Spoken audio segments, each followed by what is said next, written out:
through the chair. Members, please raise your hand if you wish to speak, whether participating in person or via Zoom. The clerk and I will manage the speaking order as best we can. And we have been having some sound issues, so if there are any, if they persist and they haven't been resolved, please be circumspect in bringing them to our attention.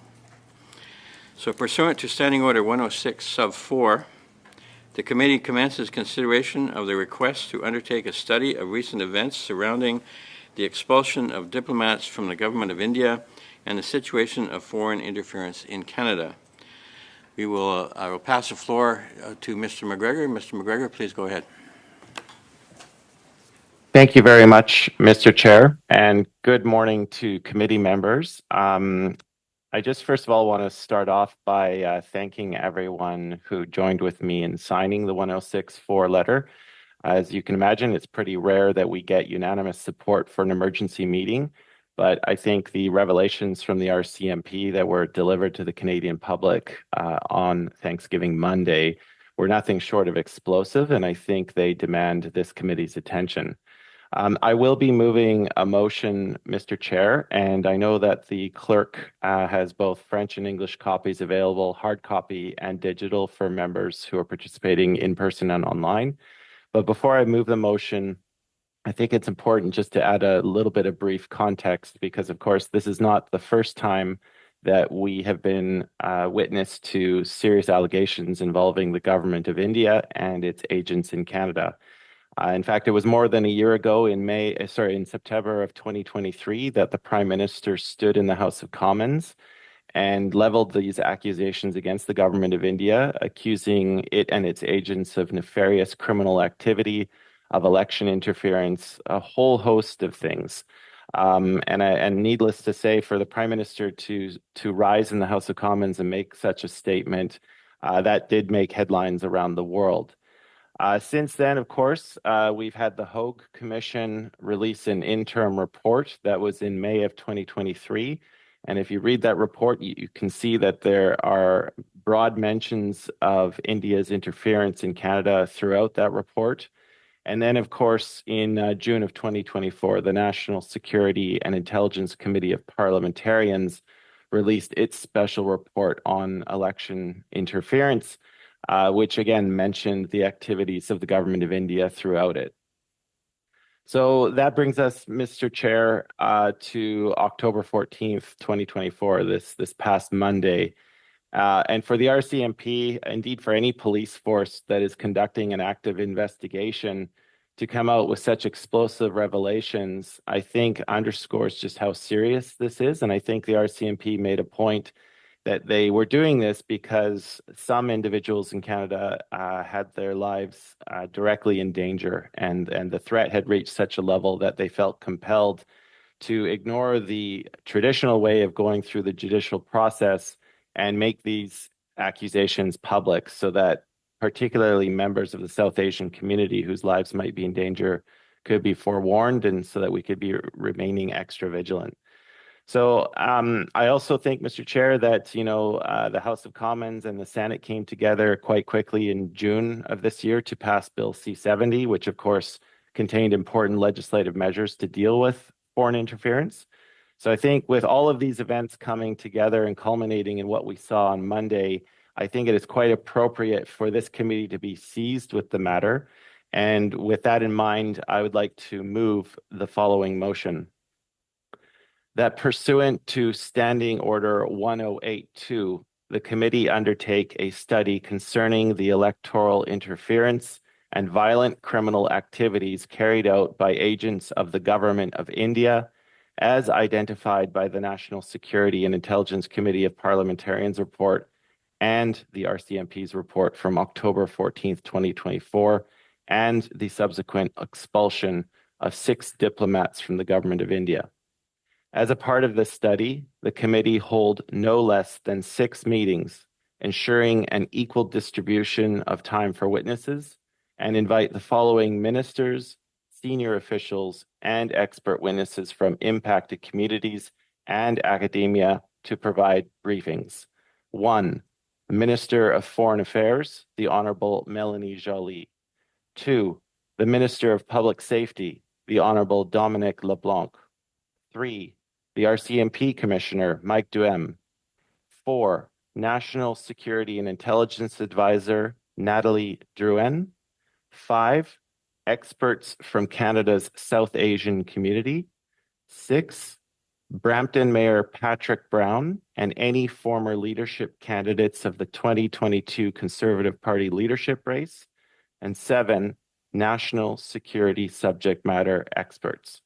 With that, Mr. Chair, the motion is so moved. I hope copies have been distributed to members, and I will give my time back to the chair. Thank you very much. Thank you, Mr. McGregor. We'll start the debate now. I see that Ms. May has her hand up. I'm sorry? Mr. Chair, I may need unanimous consent to be allowed to speak, but I have had a top secret security briefing from Natalie Drouin and from the new head of CSIS, Daniel Rogers, and I'd appreciate an opportunity to support the study and also to suggest a reason that beyond the one that Alistair just mentioned for why it was that the RCMP had to go forward and make this information public, because there's a larger context that has to do with having to disclose in the criminal activities that criminal charges that have already been brought. Hold up for just a minute, please. Does she need?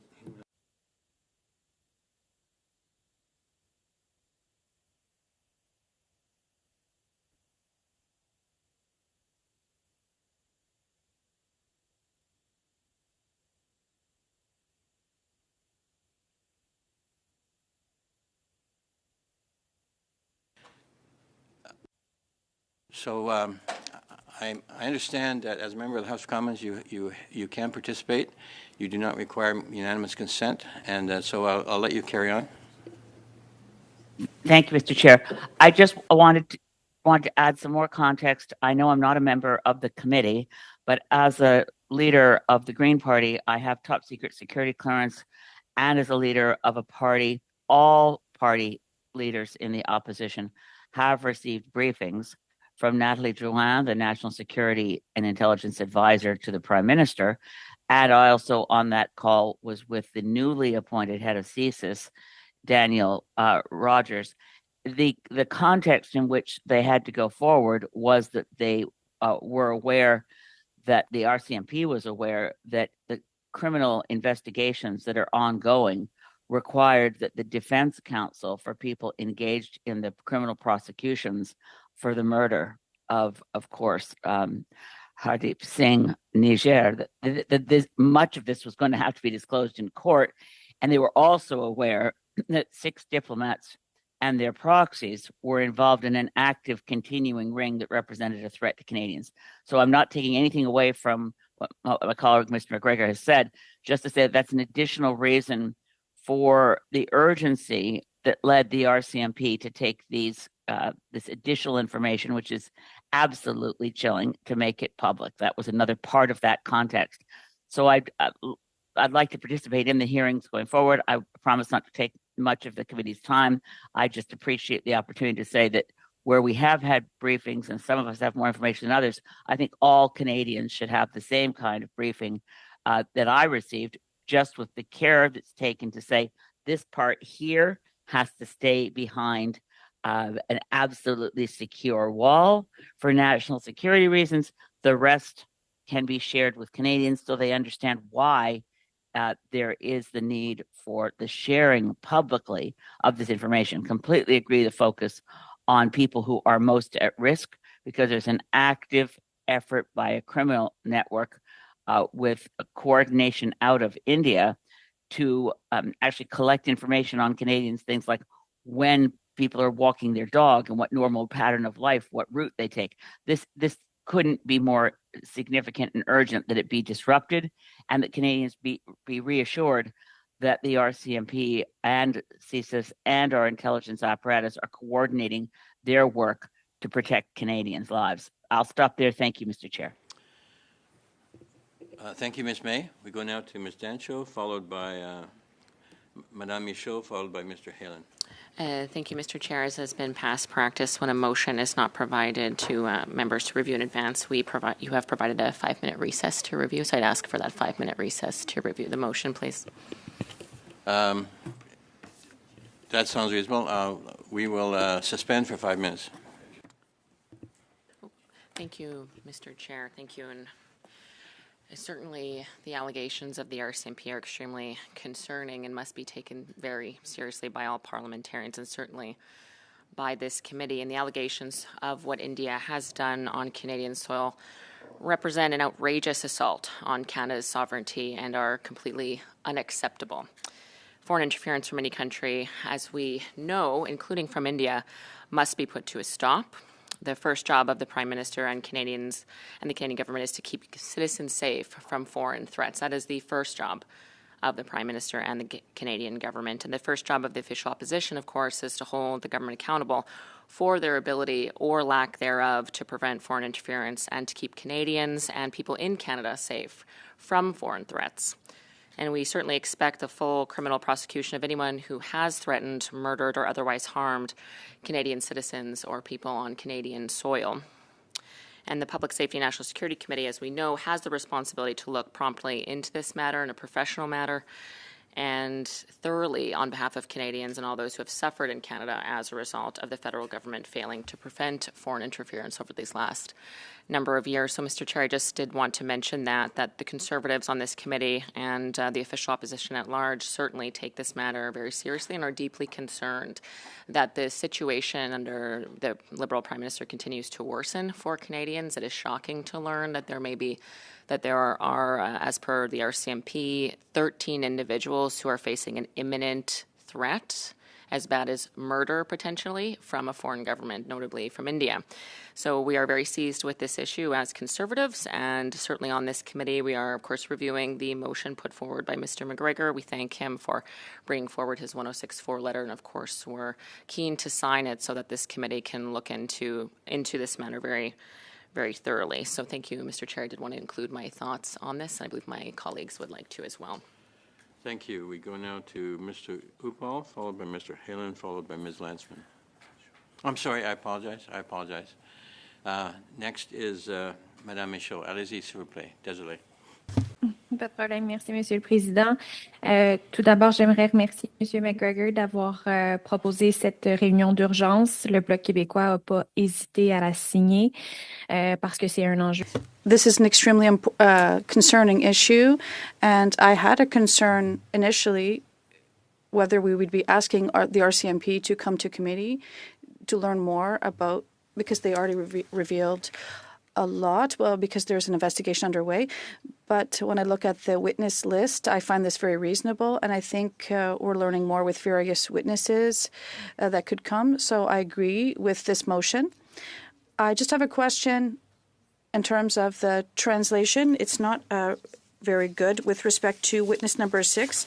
In English, they talk about former leadership candidates, and in French, they say all former candidates. So we need to perhaps clarify this with Mr. McGregor. Do we want to have just any candidate from the Conservative leadership race from 2022 or all of them? So that's something that needs to be clarified, but the Bloc is in favor of this motion. Thank you. Madame Michaud, perhaps you could make that as an amendment, offer that as an amendment to ensure that the... C'est peut-être plus une clarification. Perhaps it's a clarification because right now both versions don't say the same thing. So I just would like to know if Mr. McGregor would like to have all former leadership candidates appear or just any. So I won't move an amendment because I'm not sure which is the proper version, probably the English one. I'm assuming he means any. I'll ask Mr. McGregor to clarify if you'd like to jump in quickly. Yes, Mr. Chair, the word is any. That's how I intended it in the English version, and I'm sorry if it didn't come out clearly in French. I guess we'll take that as a friendly amendment for the French version as well, to incorporate that as any. C'est bon, Madame Michaud? All right, Madame Michaud, that's okay? Yes? Okay. We go now to Mr. Upau. And again, we are dealing with a very serious issue after hearing from the RCMP of the allegations that they have made against Indians, agents of the Indian government. We heard accusations of murder on Canadian soil, extortion, use of organized crime, intimidation, and coercion. This is a matter of our protecting our sovereignty, protecting our democracy. And it's important for us as a committee and to be able to get answers for Canadians. It is important that any government's first duty is to protect the safety of Canadians and, of course, to take steps to stop foreign interference here in Canada. And we want to ensure that this government take national security seriously. The Prime Minister at the Hague Report himself admitted that that for a number of years that Indian government has been committing foreign interference here in Canada, and yet this has continued. This has gone on. We have seen in the U.S.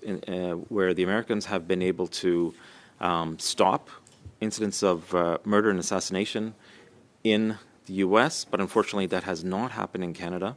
Arrests have been made earlier in the U.S. That has not happened in Canada.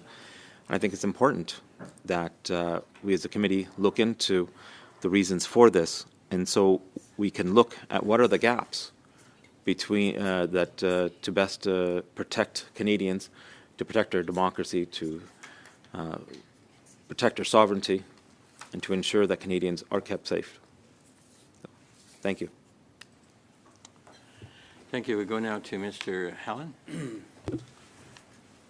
Thanks, Chair. Appreciate the opportunity to be able to speak on this. I think that Monday's revelations by the these very, very serious revelations by the RCMP on Monday came as might be a shock to many, but I will say to many in the Sikh community, this is something definitely about foreign interference. The Sikh community knows well and has been talking about for more than 40 years in Canada. We're at a very critical point now in the history for this very, very important issue on foreign interference that's being committed. The RCMP, the allegations that they made, those serious ones, I'd just like to read into the record. The RCMP, and this is from their presser, the RCMP has obtained evidence that demonstrates 4 very serious issues. The first one, violent extremists impacting both countries, India and Canada. The second one, links tying agents of the government of India to homicides and violent acts. The third, the use of organized crime to create perception of unsafe environment targeting the South Asian community in Canada. And the fourth, interference in democratic processes. Investigations have revealed that Indian diplomats and consular officials based in Canada leveraged their official positions to engage in clandestine activities. So by far not the lightest of allegations that have been made by the RCMP on foreign interference happening in Canada. Canadians should feel safe in Canada. Canadians should be safe from extortions. Canadians should be safe from murder. They should be safe, and their families should be safe. We should be living in safe communities from threats of violence, not just by anyone living here, but also from any foreign governments. After 9 years, that's not how Canadians feel. We saw last year a Canadian was killed on Canadian soil, allegedly by a foreign government.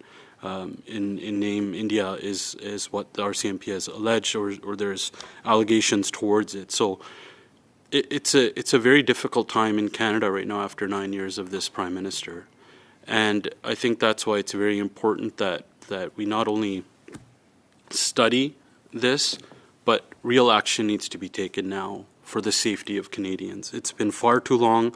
And as I said before, for the Sikh community, this is something they've been advocating for more than 40 years.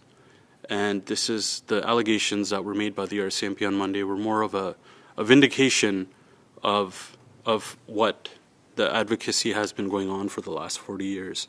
A criminal is a criminal, and a Canadian is a Canadian. We should not look at any type of religion. This has nothing to do with religion or anything like that. This is simply about foreign interference happening and Canadians feeling unsafe in Canada. And that is a very, very serious thing that we need to address here. And I'm very, very happy, my Conservative colleagues and I, we all want answers on behalf of Canadians. And so, you know, as our leader has said, any foreign interference from any country, including India, is unacceptable and must be stopped. And that's why we're here today.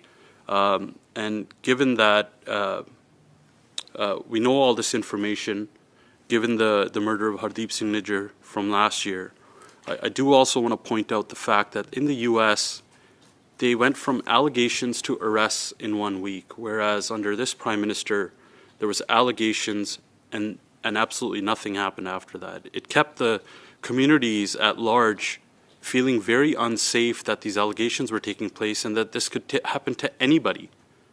And no arrests were made immediately, just allegations were made.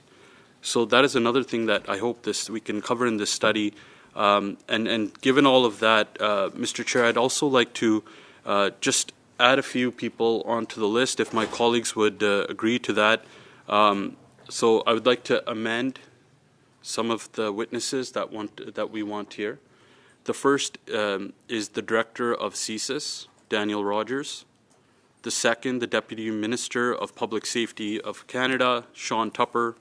And the third, Deputy Minister of Global Affairs Canada. I think just to add those three would give us a better, it would give us a wider range to be able to study this. So that's if you want to call it a friendly amendment, that's what we're proposing. Thank you. I'll take that as a simple amendment. So the discussion now is on the amendment. We have, the Directive CSIS, the Deputy, I'm sorry, could you say those again? First is the Director of CSIS, Yes. Daniel Rogers. The second, Deputy Minister of Public Safety Canada, Sean Tupper. The third is the Deputy Minister of Global Affairs Canada.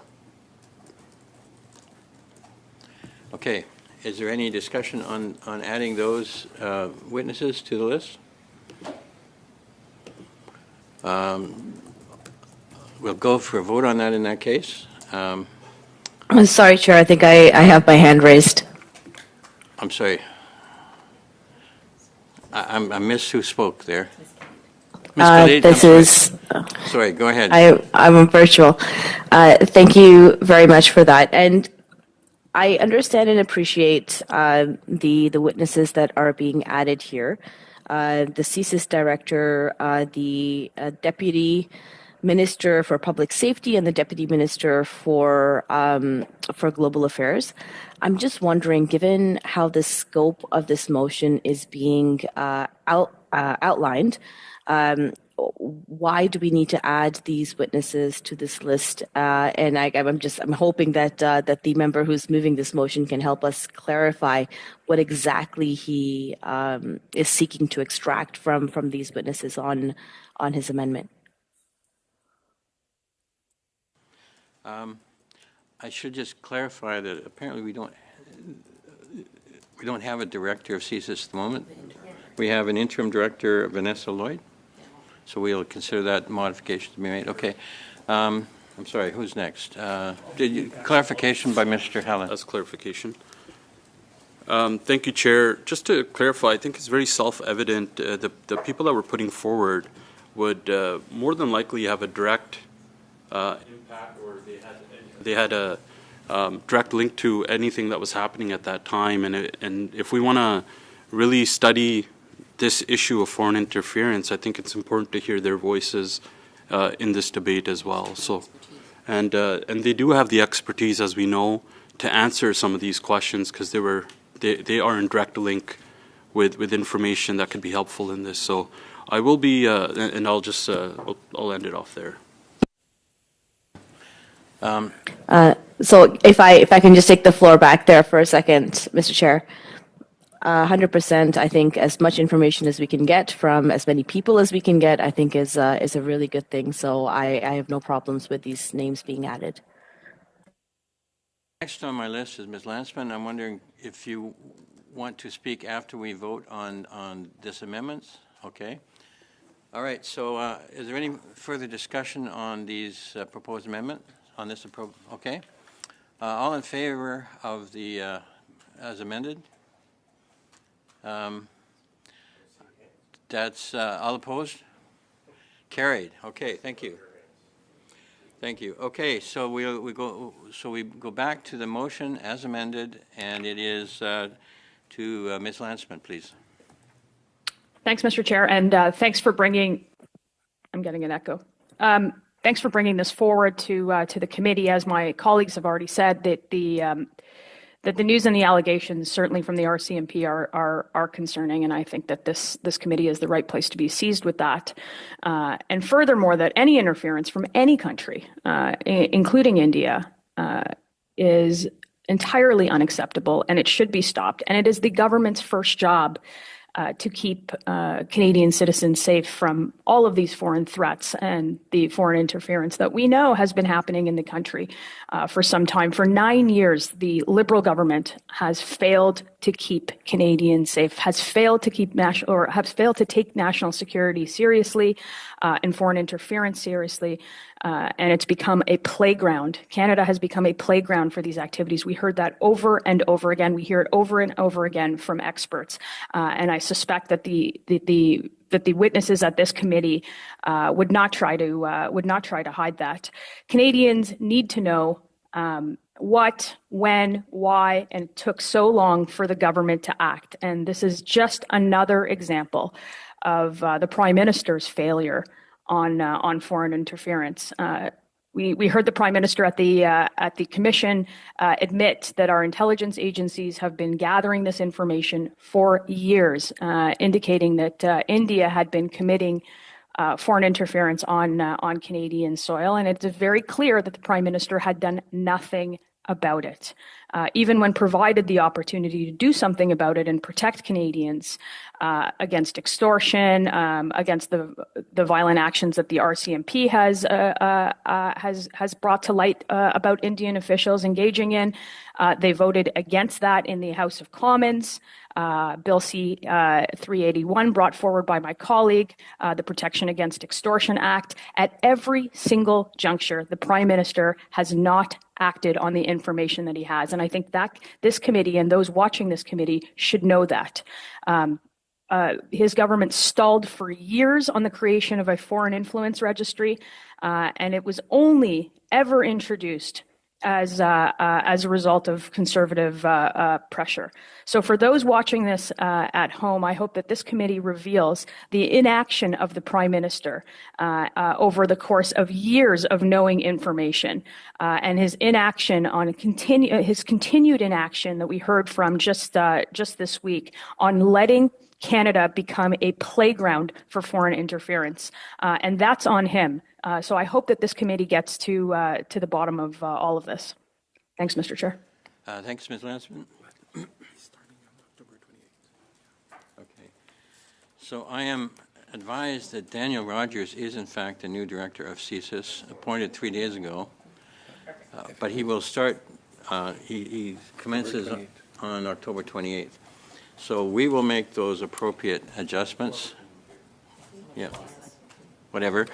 I'm also going to, before we go to our next speaker, who is Mr. Gahir, I want to ask Mr. McGregor to clarify something in the motion.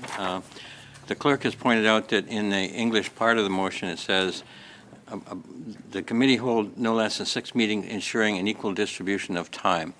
So we're kind of unsure what an equal distribution of time for witnesses means. Maybe you could clarify that for us, Mr. McGregor.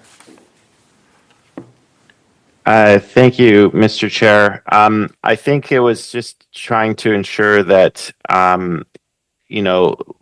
we've gotten, the wording of the motion says no less than 6 meetings, so I think it's quite open. I think I was just trying to find a space where, the parties' witness lists we're all treated in an equal manner. But if people have an issue with that or want further clarification, I don't want to interrupt the proceedings because I think from what I've heard so far, there seems to be broad agreement with the overall direction that this motion's taking. So if people want to clarify that or suggest a friendly amendment, I'm open to that. But I don't want to in any way hold it up for other committee members.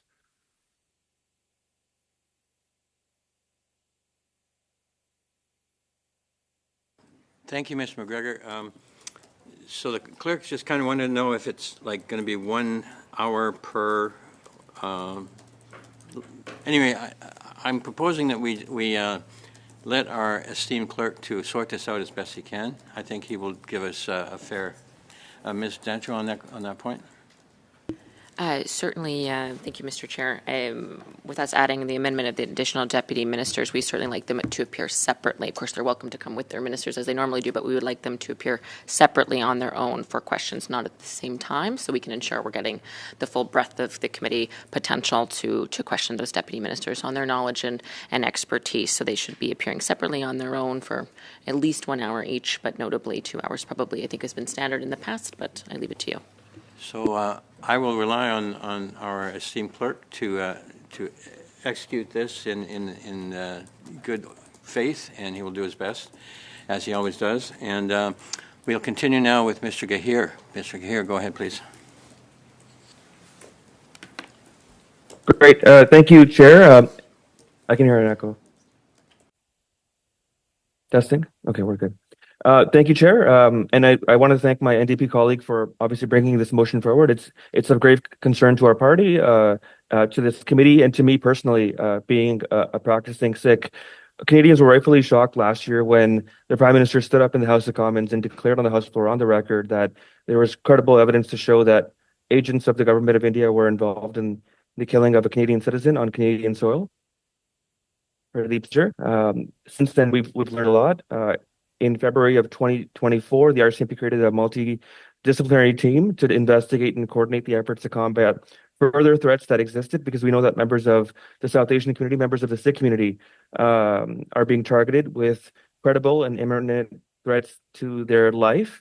And that brings us to the events of a couple of days ago, where the RCMP made statements alleging the involvement of agents of the government of India in serious criminal activity in Canada, including homicides, extortions, and interference in our democratic processes. Now, I want to highlight how unprecedented this is, that this is an extraordinary situation.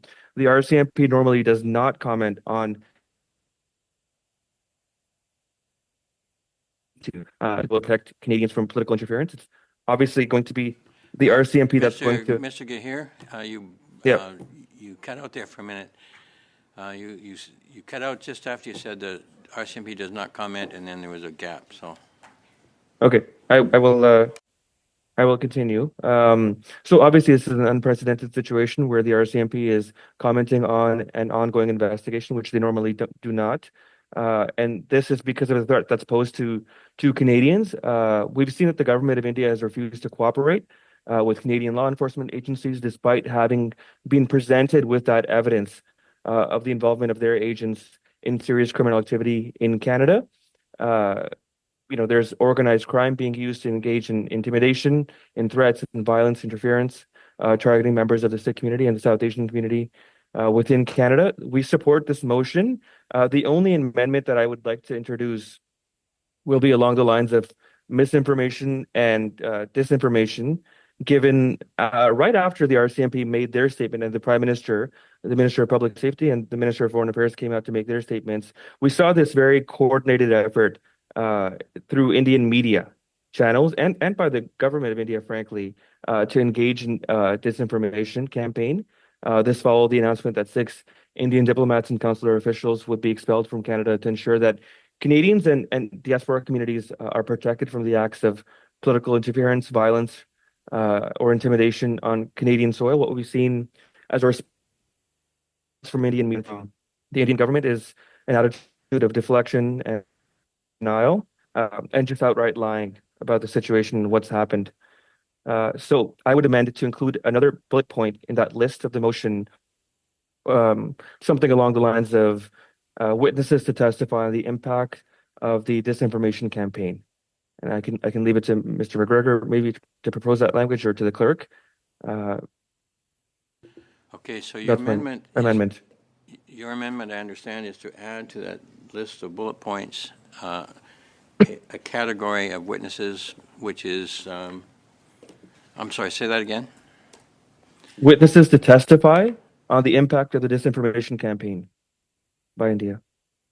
As a category under point 7, maybe point 8, witnesses to Point 8. testify as to the to misinformation campaigns. Is that correct? So it's disinformation. There's a difference there. Disinformation is when it's actually by design. Not misinformation. Okay. All right, we have an amendment on the floor. So the motion, as previously amended, is now being proposed to be further amended. Is there any discussion on that amendment? Ms. Stancho, on a question on that? Yes, thank you. Can you just, I wasn't quite clear where in the motion, just so I can understand where it's being emphasized, but I don't see any End of issue the with list this. here. Okay, because I just felt when he was talking about it that he was almost putting it into the bulk of the explainer at the beginning, but. So the list is a bunch of categories. I see. And he just wants to add a point 8. Okay, understood. Okay. That's fine. Any further discussion on Mr. Gahir's amendment? Seeing none, all in favor? Opposed? Carried. Thank you, Mr. Gahir. So does that wrap up your question, Mr. Gahir, or did you have more? No, just wanted to amend the motion, and I thank my NDP colleagues for bringing this motion forward. Thank you. We go now to Mr. Lloyd, I believe. I cede my time. Thank you, Mr. Chair. Okay, thank you. Is there any more questions or discussion on this on the amendment? Sorry, on the motion as amended? Seeing none, I call a vote on this. All in favor? All opposed? Thank you very much. Motion is carried, and that wraps up our business. Thank you very much, Olive, and we are adjourned. Mr. Chair, Mr. Chair. Yes, go ahead. I had my hands up. Sorry, I apologize. Thank you. Just related to the same subject matter that we have before us, I also want to just put one more motion on the record for colleagues to consider. It is related to the subject matter at hand. The clerk has digital and paper copies. So I'll read it out as follows.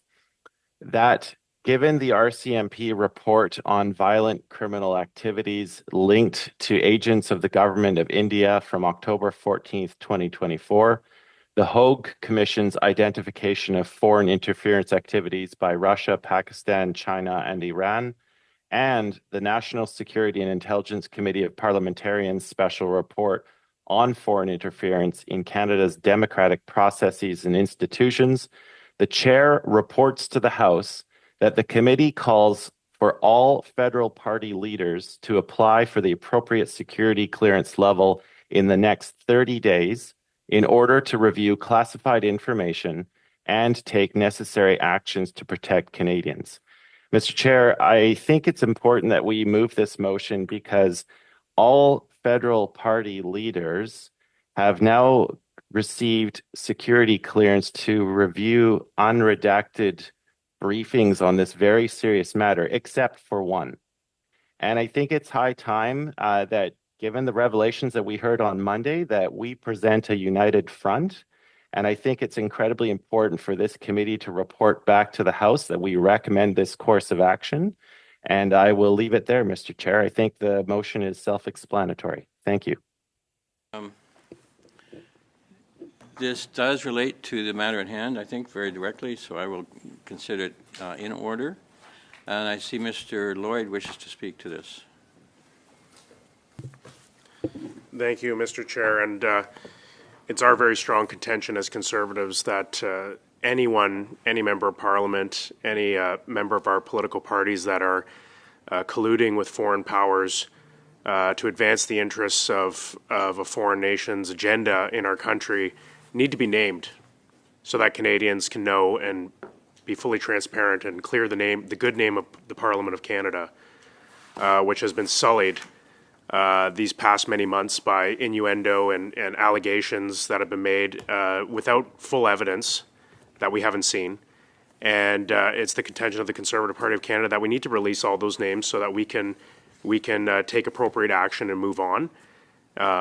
We strongly believe that that a motion like this, which attempts to force the hand of all federal leaders on the security clearance front, is an attempt to muzzle the leader of the opposition from speaking out on the very important issue of foreign interference. We have to remember, myself, I was raising the issue of foreign interference at this committee years ago, and we were assured repeatedly by ministers of this government that foreign interference was not taking place in Canada's election. We were being reassured that foreign interference was not serious in Canada. This was just 2 years ago. And due to leaks from CSIS and our security agencies, and we have now come to learn that that was not the case, that there has been widespread allegations of foreign interference. And sadly today, with the recent RCMP announcement on Monday, it's escalated to the lives of Canadians being threatened allegedly by a foreign government. And how has this been allowed to happen after 9 years? Like, I remember back in 2015 working in the previous government that this would have been unheard of, that foreign governments were threatening the lives of Canadian citizens.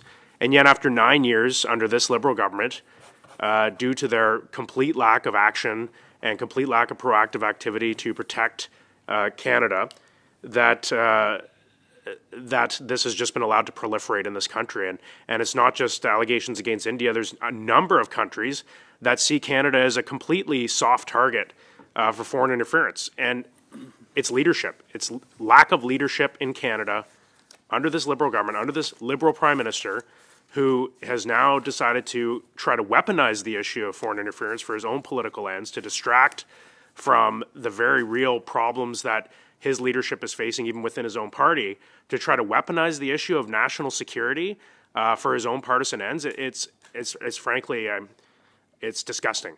I find it disgusting what this Prime Minister has done. And so I'll be moving forward with an amendment to this motion that we release the names of all members of Parliament, all parliamentarians who are alleged to have interfered with, who have colluded, knowingly colluded with foreign powers. Thank you, Mr. Chair. Thank you, Mr. Lloyd. So we have an amendment on the floor, and the discussion is on the amendment. We have Mr. Hallan up next. Did you wish to speak on the amendment? It's an amendment. He moved an amendment. So do we I know. Is a new I just list? said so. It's a new list, is it not? Speaking list? We don't need to speak. I'm asking if you want to speak to this amendment. I'll speak to the amendment. Well, we want to go to a vote. So there is a list of on the main motion once it's done. I'll wait for that. And so I'll open it up. Any questions? Any speaking? Any debate on the amendment of Mr. Lloyd? And we see Ms. Dancho. I see Ms. May. She's had her hand up for a while. We'll start with Ms. May. Dancho. And Ms. Khalid. If I may, Mr. Chair, thank you so much for allowing me to speak to this. I feel duty bound as someone who is has top secret security clearance and is perhaps more aware of the legislative framework around the security of information, than I feel duty bound to speak to say that this motion would be very inappropriate, and in fact would be calling on people who have access to top secret security information to break the law. And I know that can't be Mr. Lloyd's intention, but the Security of Information Act, which used to be called the Official Secrets Act, requires that information that is collected and is in a top secret security designation not be made public. There are many reasons for this, including that we could be risking the lives of intelligence assets of the Government of Canada, people, real live human beings unknown to us around the world who help Canadian security agencies and RCMP collect information. Even the publication of the numbers of people involved can, to another hostile foreign power, they can work by inference backwards and figure out, well, if Canadians know about that, they can only have gotten it from this source. And then that source could have their life in danger. So it's very important that I agree with the intention of Mr. McGregor's motion. It's very important. And I really do urge Mr. Poilievre as a friend and a colleague to ask for his top secret security clearance to clear the air. It must be done. But that is another matter altogether from saying the names should be made public.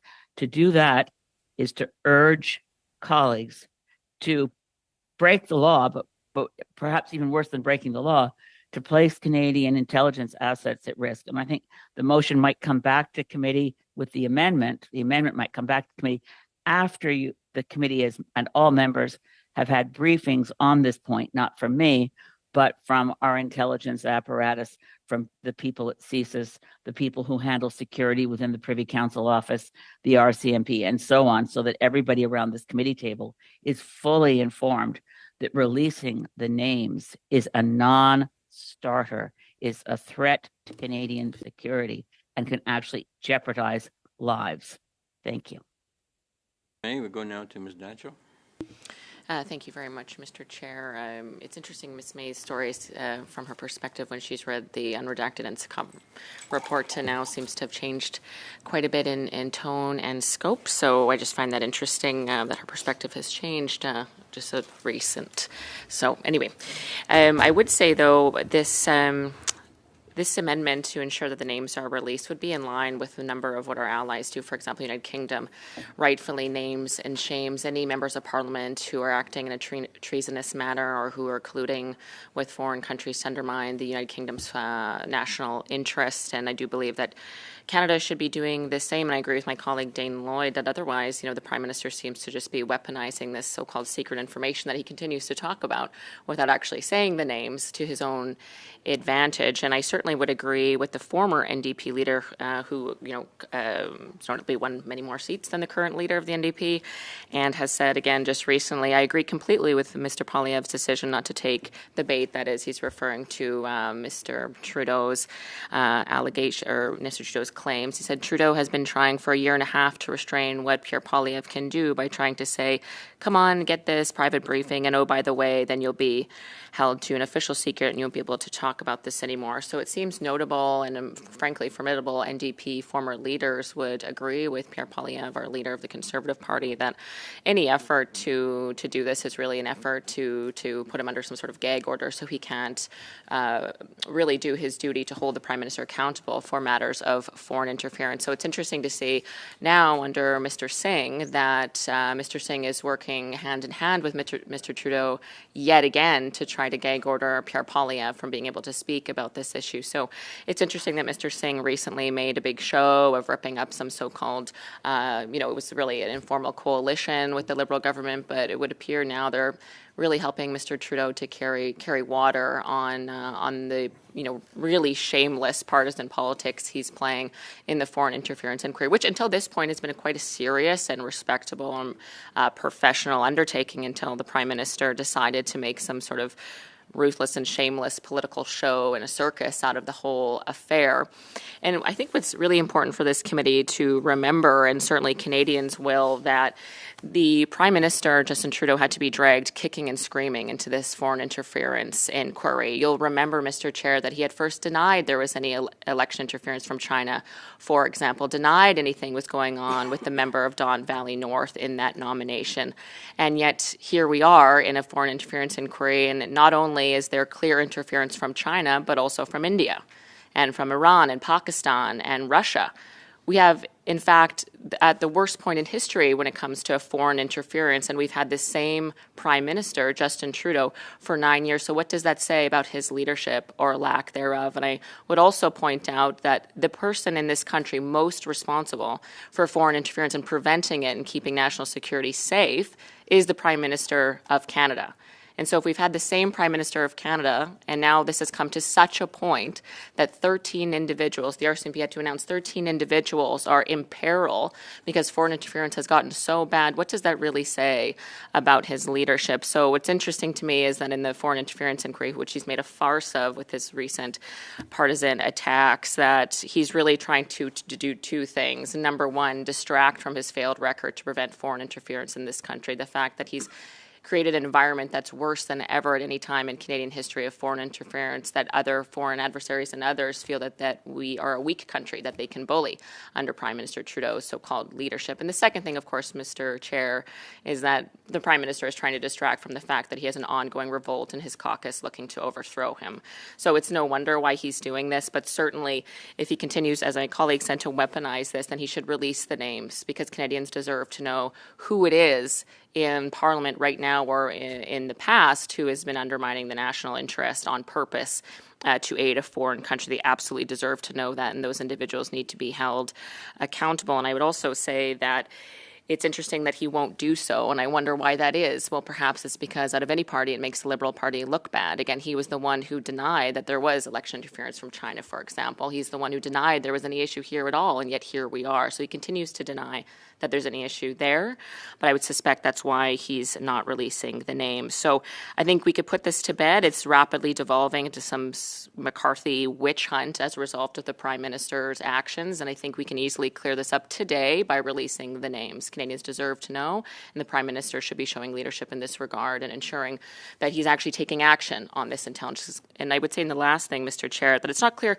why we're taking intelligence if we're not able to utilize it to ensure that these individuals are held accountable. And if they're semi-witting or unwittingly knowing, then they should know, and they should be informed. And so I think it is imperative that Parliament learn who these people are, if any, and move forward with that information. And Mr. Chair, I'd also say that, again, the responsibility for national security lies with the Prime Minister. The only reason we are here is because he's failed to protect that, Mr. Chair. Thank you. Thank you. We go now to Mr. Gahir, please. Great. Thank you, Chair. I think it's rich that the Conservatives are, I can hear an echo again. I think it's rich that the Conservatives are talking about this issue when their leader engages in willful blindness by burying his head in the sand and not getting top secret security clearance. He can quite literally get top secret clearance, learn the names of the people in his own party that are vulnerable or have been vulnerable to foreign interference, that have engaged with foreign governments, and then remove those names because he has ultimate power in his party. He can remove those names from his party. This motion, this sub-amendment that's been brought it's practically out of order because the RCMP has stated this, CSIS has stated this, that anyone who reveals classified information is subject to the law equally. So obviously in this case, the names that are classified at this time, to reveal them publicly would be a criminal offense because, that's what this sub-amendment is asking. It's asking the Prime Minister to engage in a criminal offense. What we can see is for the last few months, for the last year, Ms. May and Mr. Singh from the Greens and NDP, respectively, have done a wonderful job commenting on this issue, and they have not been muzzled at all on this issue. So I think it's very rich that the leader of the Conservatives engages in this behavior, refuses to get top secret security clearance, and points fingers. I think this sub-amendment is a non-starter, and we should just go to a vote. Thank you, Mr. Gahir. We go now to Ms. Landsman. Thanks, Mr. Chair. While I appreciate members of this committee thinking that the motion is out of order because they don't like it, that's not exactly how it works. And I think what we're seeing now here at this committee is that there's only one party in this country that is calling for the release of this name and for the release of these names, the names that the Prime Minister has alluded to, the names that we know are being kept secret, and everyone else is trying to work to hide the names, particularly the changing stories of Miss May since before and after she read the briefings or she was briefed in. Now we see that the NDP are trying to distract from what was brought to this committee as a serious issue today, the serious issue of foreign interference by India, and they're now playing politics with it. Listen to this. I agree completely with Poilievre's decision not to take the bait. Trudeau has been trying for a year and a half to restrain what Pierre Poilievre can do by trying to say come and get this private briefing. And oh, by the way, then you'll be held to an official secret and that you won't be able to talk about this anymore. Do you know who said that, Mr. Chair? That was Thomas Mulcair. That was the leader of the NDP when the NDP used to be an opposition party that wasn't helping the Liberals cover this up. The question is what is the government trying to hide? Now, for everybody watching, they might not know that the CSIS Act allows the government to offer information to any Canadian about specific risks of foreign interference without forcing them into sworn secrecy or controlling what they say. But this motion particularly is about releasing the names that Canadians deserve to know of any parliamentarian in any party that has been wittingly associated with foreign interference, with a foreign government working against the interests of Canadians. But receiving a secret briefing would, even according to the Prime Minister's Chief of Staff, would prevent the recipient from using that information in any manner. Now, I don't think that's very smart for an opposition party, one that only exists, the only opposition party that exists to force the Prime Minister to come clean with Canadians in what he is trying to hide. This particular motion that was dropped at committee makes a mockery, the same kind of mockery that the Trudeau government has repeatedly made with foreign interference. What we witnessed at the public inquiry this week was nothing more than well-rehearsed partisan smears by a failing Prime Minister who is facing rejection from Canadians from coast to coast and increasingly from his own Liberal Party, ones that are having letter-writing campaigns to oust him from his leadership. And it is beyond rich for the Prime Minister to grandstand, given the record that his government has shown on not taking foreign interference seriously, with all of the benefits of the government agencies that he has, with all of the information that he was warned with, including in the Liberal Party, and the fact that he refused to act. It is this Prime Minister and his government who repeatedly claimed that they weren't aware of foreign interference happening right under their noses, despite a massive paper trail of warnings from officials. It is Justin Trudeau's government, which mysteriously sat, as we learned from the inquiry last week, on a CSIS surveillance warning, a warrant application for a Liberal power broker for 54 days, and still there is no answers about that. The minister says he doesn't know. Other ministers say that he doesn't know. There are staffers who gave absolutely no answers at that commission. It is Justin Trudeau's party who willingly allowed Chinese high school students to vote in the now infamous Han Dong nomination race, and that was fine. It was Justin Trudeau who ignored calls from the leader of the opposition to release those names to Parliament. He has repeatedly done that, and now the entire country is asking for those names. You cannot go to the committee under the guise of providing information, drop that kind of partisan smear job on members of Parliament, and then not come clean with the names. And the only people that are looking to have those names told to the Canadian public is the Conservative Party. We are fighting now every single party that is working with Justin Trudeau and his government to cover up these names, and Canadians deserve to know. Canadians deserve to know which members of Parliament in which party, no matter what, are colluding with foreign governments wittingly or unwittingly. And unlike others who are willing to limit their ability to hold government to account on important issues of national security, Conservatives will not do that. And Mr. Poilievre will not be left under a gag order and left unable to speak about any of the information he receives. But all of that to say that these names have to come out. And they have to be, and there's only one person who can do that, and that's the Prime Minister of Canada. The government through CSIS is authorized by a particular section in the CSIS Act. It's section 12.1. He could act at any time to utilize threat reduction measures to notify the leader of a political party of issues concerning national security. He did not do that. Instead, he chose to make it public in an inquiry and cast aspersions with absolutely no evidence and no follow through on letting Canadians know who those people are, who those members of parliament is. This tool has been available to his government since he started, since 2015.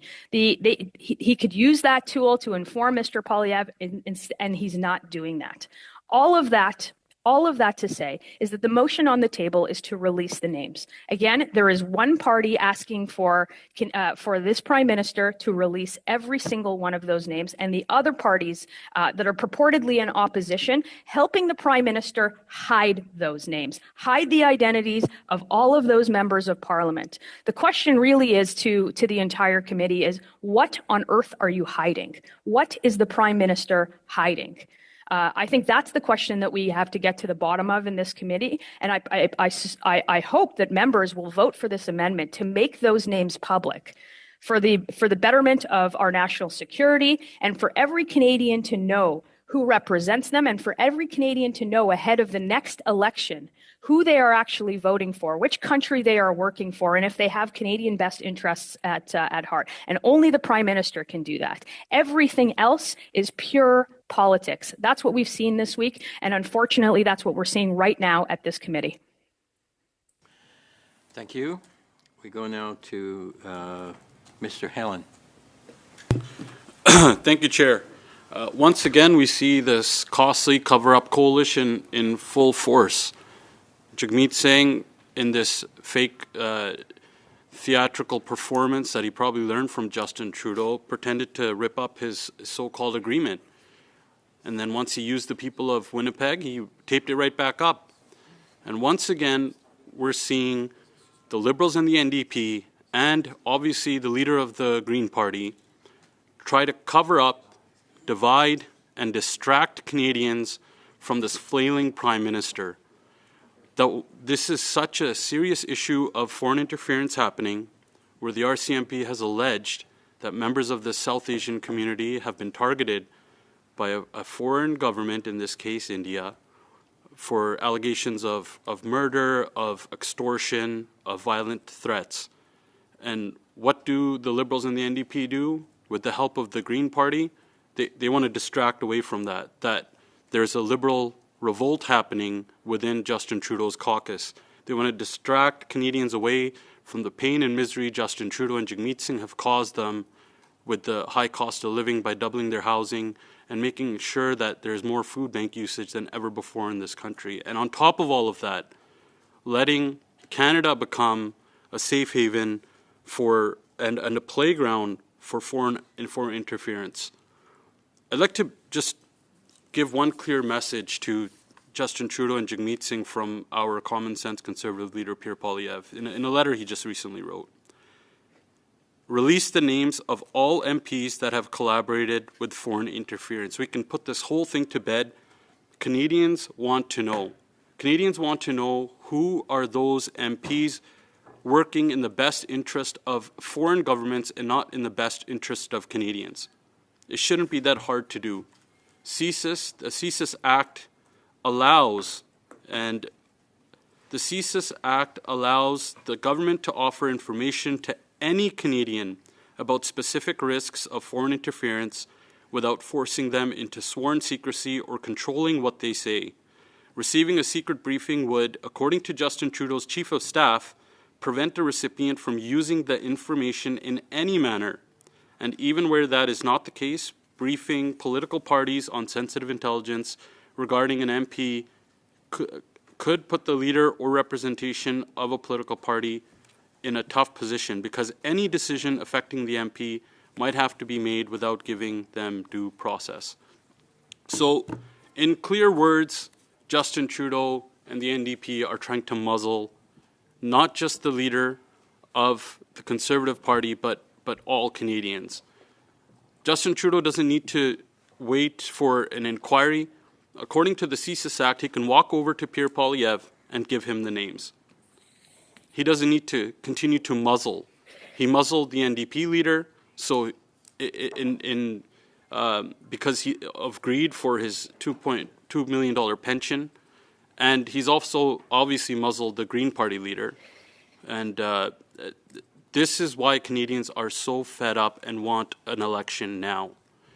Common sense Conservatives are the only party inside the House of Commons and outside the House of Commons that are calling to release the names now. Can you imagine that there's people sitting in the House of Commons today that are not working in the best interest of Canadians?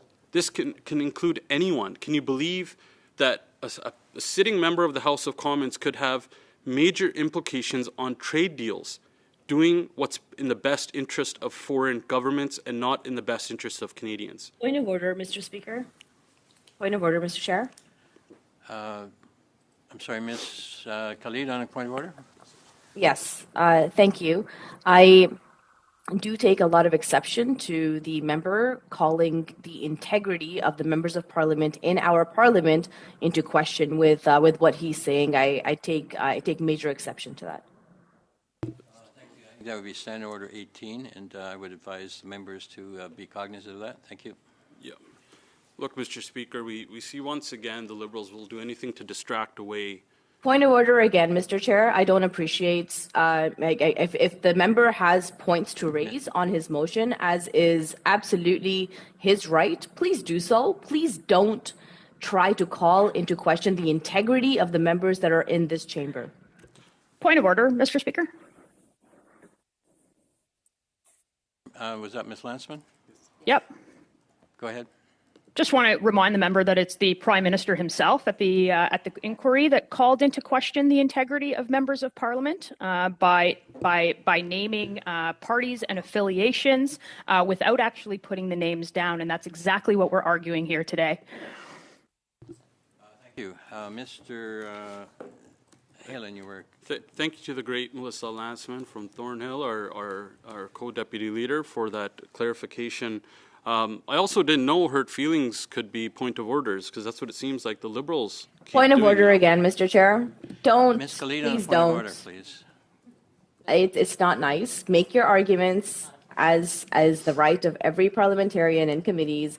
Let's not call people names. Let's not go down this path. Let's be respectful, please, of everybody. Thank you for your point of order, and point is well taken. Please, everybody, try to be polite to each other. I'll continue, Mr. Speaker. Hopefully I'm not interrupted because of hurt feelings. But furthermore to our leader's letter to Justin Trudeau, furthermore, my Chief of Staff has received classified briefings from the government, and at no time has the government told me or my Chief of Staff of any current or former Conservative parliamentarian or candidate knowingly participating in foreign interference. This is in stark contrast of what the Prime Minister has alleged and what we've heard Ms. May flip-flop on from when she said she took the briefing to now and to what the NDP is claiming. Our leader goes on to say if Justin Trudeau has evidence to the contrary, he should share it with the public. Now that he has blurted it out in general terms at a commission of inquiry, he should release the facts. But he won't, because he is making it up. Justin Trudeau is doing what he always does. He is lying. He is lying to distract from a Liberal caucus revolt. Mr. Singh, it is inappropriate parliamentary language to refer to a member as lying. I just want to get some clarification. I'm reading a letter that was sent to the Prime Minister. It's not acceptable. Thank you. I'll retract the lying, but I will say what our leader is saying in general is that Justin Trudeau is misleading. It's what he always does. He's distracting from a Liberal caucus revolt against his leadership and revelations. He knowingly allowed Beijing to interfere and help him win 2 elections. It is beyond rich for Justin Trudeau to grandstand, given that the record now shows that he and his government, with all the benefits of government agencies, were repeatedly warned about foreign interference, including within the Liberal Party, and he refused to act. If Justin Trudeau and his government, who repeatedly claim that they just weren't aware of foreign interference happening right under their noses, despite a paper trail of warnings from officials. It is Justin Trudeau's government which mysteriously sat on a CSIS surveillance warrant application for a Liberal power broker for 54 days. It is Justin Trudeau's party that willingly allowed the PRC consulate to bus in PRC international high school students to vote in the now infamous Han Dong nomination race. It is also Justin Trudeau who has ignored our leaders' calls to release the names of parliamentarians referenced in this spring's NCCOP report who have wittingly worked for the benefit of foreign governments against the interest of Canadians. This is nothing but a cover-up. Once again, Justin Trudeau, with the help of the NDP, are just trying to distract away from the pain and misery and the foreign interference they have allowed in this country after 9 years. This is nothing but politics for these people. This has nothing to do with the safety and security of Canadians, the democracy that we should be upholding, or the sovereignty of Canada is not being upheld by these parties. It is only the Conservative Party that is asking for full transparency and to release the names. That's what this is all about. Well, we're calling the bluff of this costly coalition, this cover-up coalition now. Just release the names. Release the names of those MPs that are not working in the best interest of Canadians. It is that simple. There should be no excuse now. There should be no reason for anyone to doubt that any parliamentarian that is duly elected to the House of Commons is not working in the best interest of Canadians. I also want to mention that it's this Prime Minister, Justin Trudeau, who admitted at the public inquiry that there are Liberal names and names from every party. Conservatives are not scared of names being released. We're saying release the names now. It's only this cover-up coalition of the Liberals and the NDP who are afraid. What we want to know is, what do they have to hide? What do they have to hide? They're scared to go to an election because they're scared of Canadians, but they're willfully letting foreign interference, which includes threats, violence, extortions, and even alleged murder happening in this country to Canadians, all just so that they can cover up for their incompetency. This is 9 years of Justin Trudeau with the help of Jagmeet Singh. I'll make it clear one more time. Common sense Conservatives are asking for the names to be released immediately so that Canadians can feel safe once again on Canadian soil. Thank you, Mr. Chair.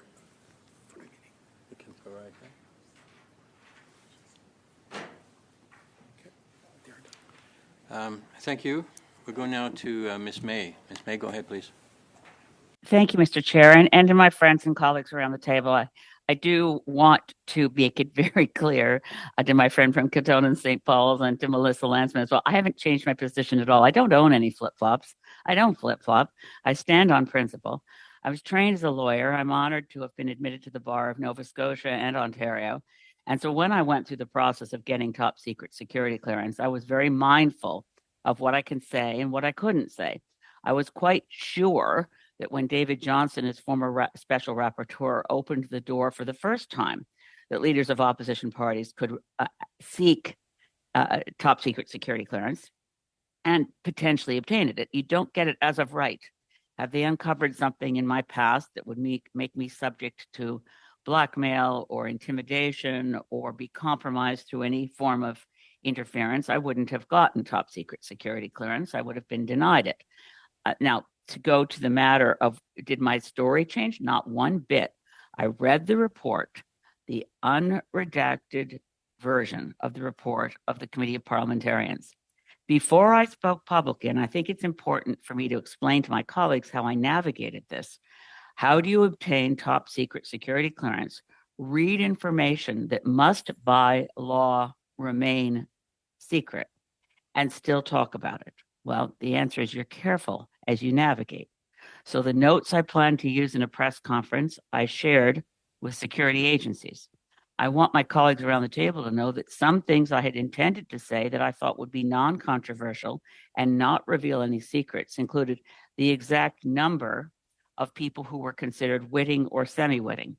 I repeat again that I do not believe any of our colleagues currently serving in Parliament, at least in terms of the report I read. There may be other information.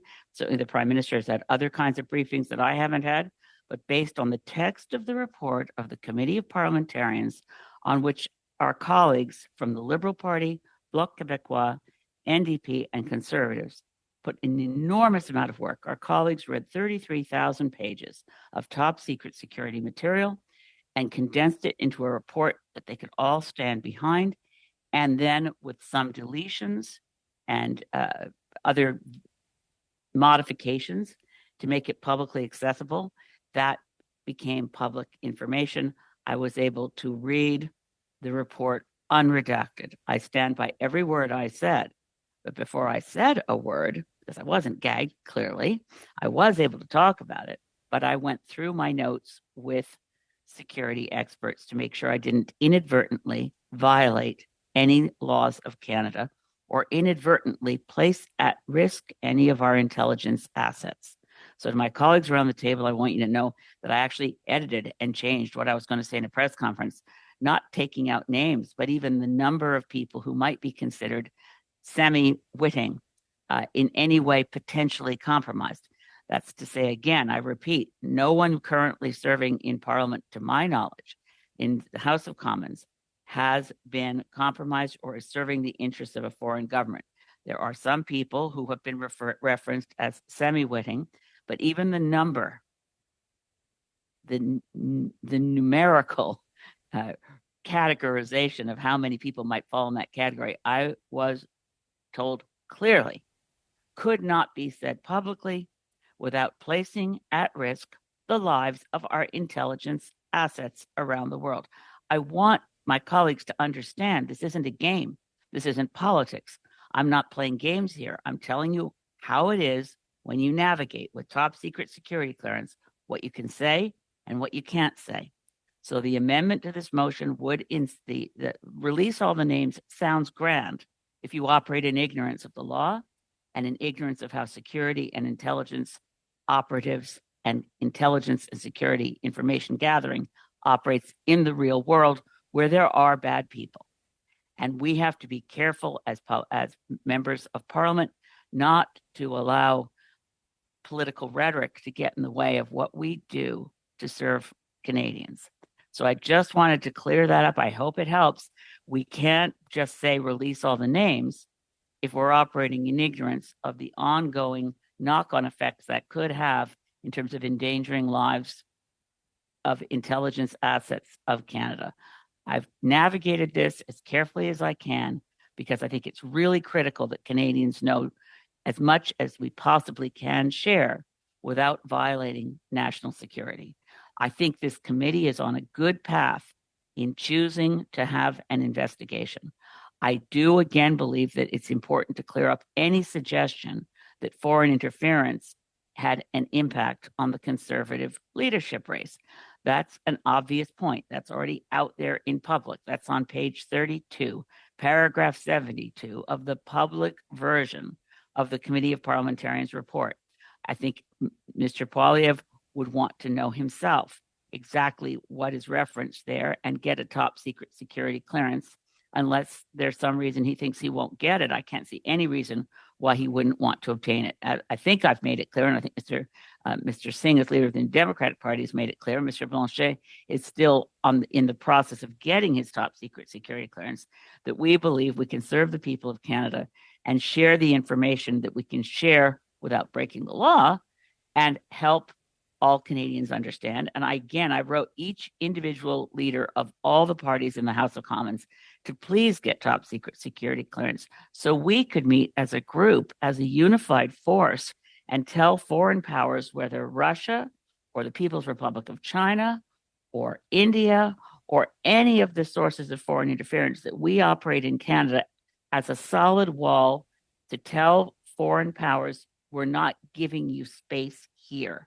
We unify, we pull together, and for that, it would certainly be helpful if all the leaders of all the federal political parties obtained top secret security clearance so we could work together without risking violating the security establishment and the safety and security of people, non-Canadians, somewhere else around the world who are sharing information with our operatives. Those people must not be placed at risk because of reckless political rhetoric here at home. Anyway, I do wish that this committee is able to continue on the study, and the kind of accusations of one party versus another are kept to a bare minimum. I guess it's impossible to avoid it altogether, but I haven't changed my story, not one bit. I do believe that you can have top secret security clearance and navigate that responsibility, and it's an onerous responsibility to respect the security establishment of this country, navigate it, and share with Canadians that we have in terms of elected members of parliament, and again, I repeat this, not one person that has actively worked against the interests of Canada. There are, as we said, the category that the committee used and the language they used, witting or semi-witting. It's unusual language, but that's the language they used. And there are some people in that category. But on my reading of the unredacted version of the report, the semi-witting or witting category of MPs have not committed acts that fall into the category of proactive betrayal of their country's interests. Those names and even the number of people in that category, I have been warned by people in our security establishment, must not be shared publicly. Therefore, I'm uncomfortable with the idea that we can just taunt various people, just make it all public. I'm not hiding anything. I do my best to be transparent, and that's why I'm grateful for the chance to take the floor again. I hope that has helped clear things up. I do hope we can all be on the same side here of getting as much information as we can, because we've moved from where we were when David Johnson was made special rapporteur with the concern how much have foreign interests interfered in our elections. We're now looking at very clear accusations that the RCMP uncovered a network of operatives reporting to a criminal element within India operating on Canadian soil to endanger lives. They're very different categories of foreign interference, and they all require deep respect and a degree of caution in how we go forward so we don't betray any information that must be kept secure and secret in the interests of our ability to work with Five Eyes partners and be understood to be a country where secure and secret information remains respected and stays secure and secret. Thank you very much. Thank you, Ms. May. We go now to Mr. Upal, followed by Mr. McGregor. Mr. Upal. Thank you, Mr. Chair, and I think, first of all, I must say that this committee started off discussing a very serious issue, an issue of national security, issue of protecting Canadians, an issue where addressing the very serious matter where RCMP made allegations of murder, extortion, organized crime, intimidation, coercion by agents of the Indian government.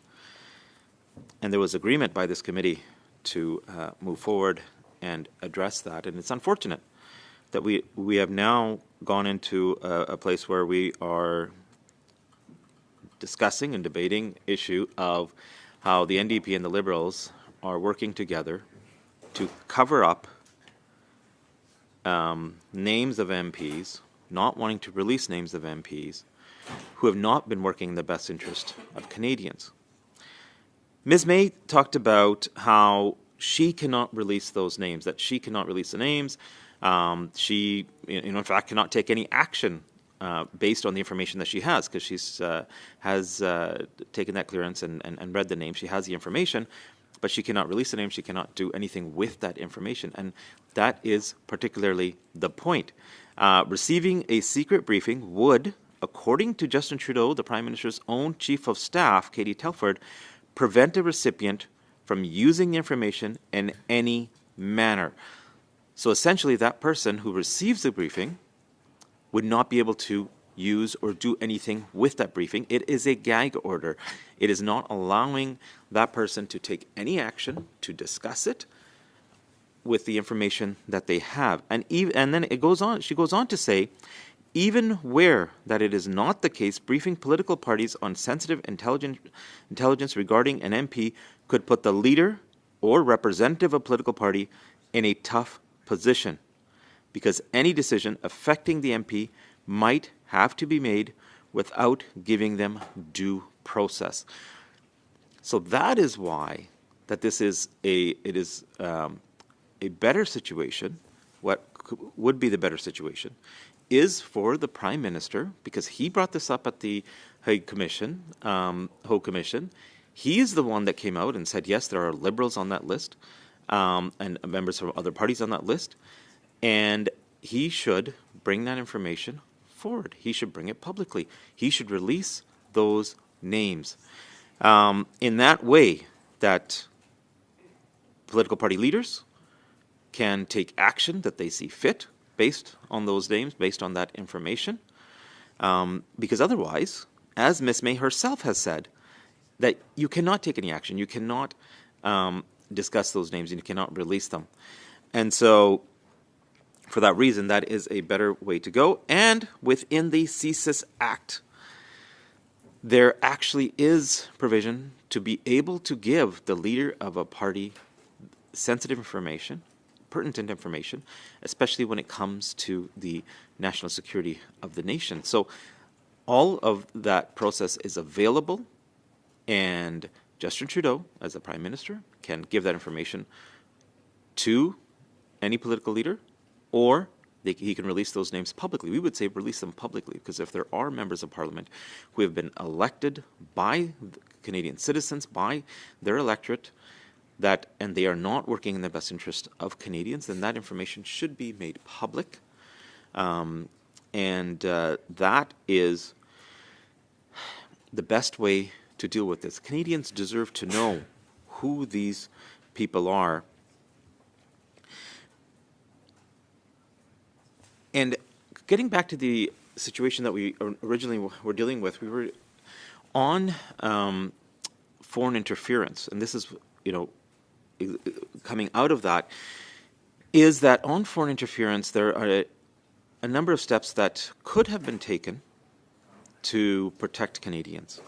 And it's unfortunate that we are now on this very serious issue of foreign interference, that we are now we are discussing the NDP and the Liberals playing political games when we should be discussing how we can stop foreign interference. One of the allegations that the RCMP have made, very serious allegation against agents of the Indian government, is that they were taking part in extortion against Canadians. And we have heard in the last number of months, over a year now, where very serious cases of extortion are happening across the country. There have been shootings at homes. There have been homes that have been burnt down. Over a dozen brand new built homes in Edmonton were burnt down. There have been businesses that have been shot at. Some alleged to have been directed by international gangsters. These are issues that we should be looking at, that we should be debating. I brought forward a private member's bill, a Bill C-381, that would have given stricter penalties to anybody who takes part in extortion, mandatory minimum sentences to keep extortionists in jail longer, minimum penalties for at least 3 years if somebody commits extortion, 4 years mandatory minimum sentence if somebody was to commit extortion using a firearm, and 5 years of mandatory minimum sentence for someone who would commit extortion in connection with organized crime. And this links back to exactly what the RCMP has alleged, that agents of the Indian government are working with organized crime in Canada, and particularly in a organized crime unit out of India, the Bishnoi group, to extort Canadians here on Canadian soil. So that last provision of mandatory minimums using convicting anyone that is involved in organized crime and extortion would get 5 years minimum, that is a minimum, to be in jail. Now, unfortunately, all of the NDP members in the House of Commons and Liberals voted against that bill. And it is unfortunate that when we talk about in this place about protecting Canadians and taking steps to ensure that Canadians are kept safe, that ensure that Canadians are able to express themselves freely, to have political opinions that are different than others, and to do so in a peaceful manner, that when solutions come forward, the Liberals and the NDP do not take action. They did not vote in favor of that bill. They essentially are saying that they're fine with not keeping extortionists in jail longer. And that, again, really speaks to how serious are they about addressing these issues. And that's, and even right now, the issue that we are dealing with right now goes along in the same manner that we should be discussing ways of stopping foreign interference from any country, including India, not looking at ways to make cheap political points, as they are doing right now. On the issue of a security clearance, the same day that the RCMP made these very serious allegations, the leader of the opposition, Pierre Poilievre, received a briefing from Canada's security agencies. So he received all the information. He got the same briefing that the leader of the NDP, Jagmeet Singh, got. So provisions are there to be able to give the leader of the opposition the information that is required without gagging him, without him not being able to speak about that information, not being able to take action against that information. And when it comes to the names of members of Parliament who have not been working in the interests of Canadians or colluding with a foreign nation. And this is actually an issue that the Prime Minister brought up. I know the Liberal member was saying that, we should not raise to suggest that some members of Parliament in this place may be colluding with a foreign government or cast aspersions on other members of Parliament. It was actually the Prime Minister himself that did so. And those names can and should be released. Canadians deserve to know who those members of Parliament are. No other individual, whether it's a party leader, just like Elizabeth May herself has said that she cannot release that information. Nobody else can do that, but the Prime Minister can. And if there is serious national security issues that the leader of the opposition should know, CSIS has the ability within the CSIS Act to provide that information to the Prime Minister, to the leader of the opposition, future Prime Minister, to ensure that he can take appropriate action. And so instead of going down this path of the NDP helping the Liberals cover up these names, of the NDP and the Liberals getting together to make these cheap political points, I think this committee should continue back with originally what we started off with, of dealing with the very serious issue of foreign interference, the very serious issue of Canadians being assassinated, murdered on Canadian soil, of extortion taking place across the country, organized crime being used by a foreign government, intimidation of Canadians, coercion of Canadians. This is a matter of our sovereignty, our democracy, and this committee now has, because of the NDP and the Liberals, has turned into trying to make cheap political points. And I would suggest that we get back to the very important issue there are a number of questions that we have as Canadians that we should have. I mean, if the RCMP has alleged that a foreign gang is using gangsters in Canada and international gangsters to carry out the extortion and the other organized crime and intimidation, then how is it that those Canadians, that those people are in Canada? Why are those people in Canada? And also that through our National Task Force and other investigative efforts, the RCMP has obtained evidence that demonstrates for very, very serious issues. These are issues that we should be addressing here. Violent extremists impacting both countries. This is an issue that this committee should be looking into. Links tying agents of the government of India to homicides and violent acts that are happening here in Canada. There are the use of organized crime. Like I said, they're using, they are actually named an international gang to create perception of unsafe environment targeting the South Asian community in Canada. And interference in our democratic processes. Investigations have revealed that Indian diplomats and consular officials based in Canada leverage their official position to engage in clandestine activities. These are very, very serious issues. And I must say that these issues are very serious, but they're also ones that have been very difficult to speak to Canadians about. I've had a number of phone calls from members of the Sikh community and others from across the country, but also conversations that I've had to have with my children. They're old enough now to hear about information and hear news, and they're also concerned about what's happening in our country.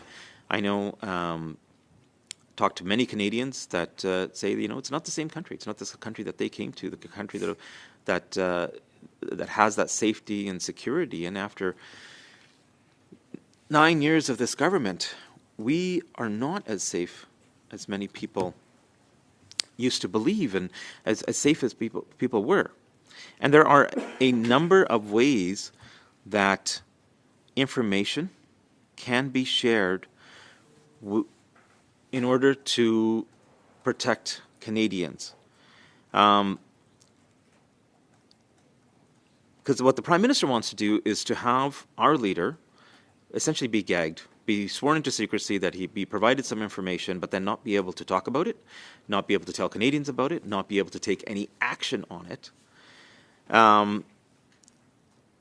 And the CSIS already has ways of providing that information to the leader. In fact, the Treasury Board Secretariat Policy on Government Security, there is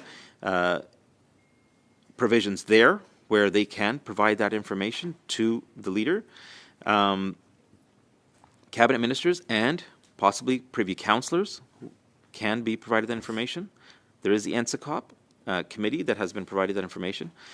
And like I said before, there's the threat reduction measures, which is commonly known as TRM, under Section 12.1 of the CSIS Act, where this information can be provided to the leader of the opposition to be able to take action as appropriate.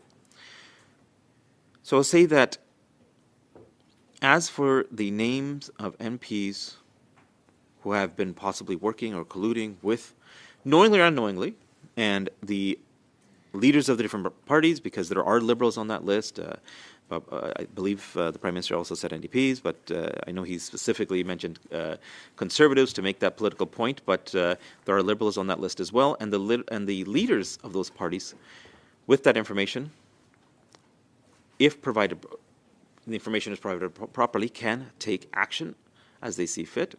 I also think that the information should be provided publicly. And I think it's, like I've said, that it is important that we get back to the very important issue of foreign interference in this country. Let's drop this kind of attempt at making political points here in this committee and work at taking steps of protecting Canadians. Thank you, Mr. Chair. Thank you. We go now to Mr. McGregor.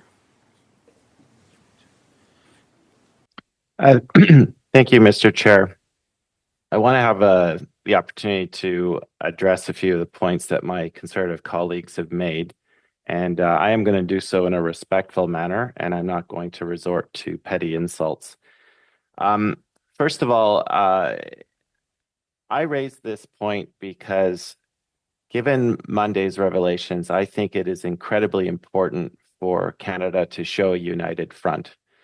And right now, we're at a stage where the only federal party leader who is refusing to get top security clearance is Mr. Poilievre of the Conservatives. This has gotten to a stage now where his continued refusal to get this clearance is raising far more questions than is necessary. And, in terms of, I don't know what his motives are. I know the Conservatives keep on talking about him being gagged.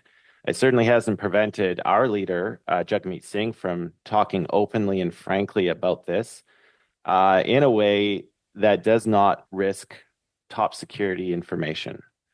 I think, perhaps for Mr. Poilievre, ignorance is bliss. Perhaps it allows him to continue talking on Twitter and to Canadians about things he absolutely knows nothing about. And maybe he just simply wants to have that freedom to keep on spouting off nonsense and remain in ignorance. I don't know. That's up to him. But he can still refuse to take the clearance. This is simply asking him to do so. It's not even naming him in the motion. It's simply asking that all federal party leaders get the necessary security clearance levels so that we can take the necessary actions to protect Canadians. I do want to address some of the points that my Conservative colleagues have been making about how this would prevent a party leader from taking action. I completely disagree with that, and here's why. We know that in political parties, the leader wields an enormous amount of power. The leader is able to determine who in caucus has what parliamentary roles. The leader is able to determine who gets to run under the party's banner in the next election. They have to sign the nomination papers. And so if Mr. Poilievre was to get this security clearance, and if he was to learn of certain individuals within his own party, and I'm not singling out the Conservatives because we've heard allegations of members in the Liberal Party, but what it would allow him to do is to take the necessary internal actions to maybe isolate those individuals, and if it's very serious, to prevent them from running as members of Parliament under the Conservative Party banner in the next election.